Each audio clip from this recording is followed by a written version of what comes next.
Title: The Man by the Roadside.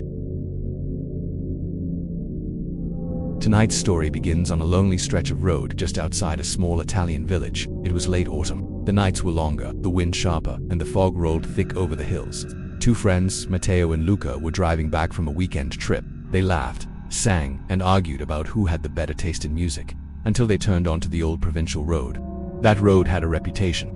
Locals called it La Via dei Sicuri, the Whispering Road. They said if you drove it past midnight, you might not return the same. At first, nothing seemed unusual, just trees, fields, and endless fog. But then, Luca saw him. A man, standing on the side of the road, still to still.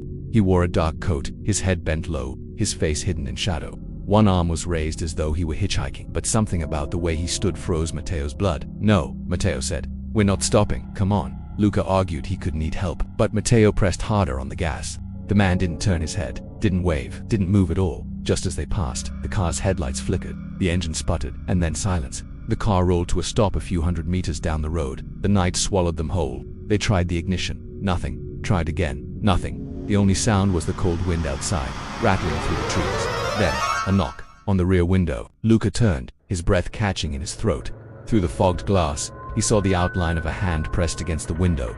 Long, thin fingers.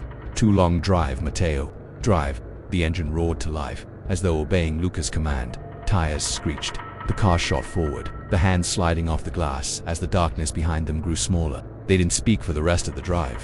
When they finally reached the village, they pulled over beneath a street lamp, both of them shaking. Matteo whispered, "Did you see his face?" Luca nodded slowly. His eyes were wide. "It wasn't a face," he said. "It was empty, just skin.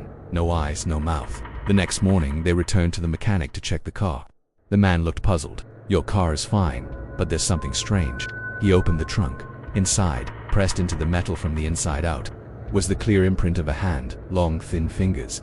And some say if you drive the Whispering Road at midnight and your lights begin to flicker, don't look to the roadside because he's waiting for you to stop. A distant whisper.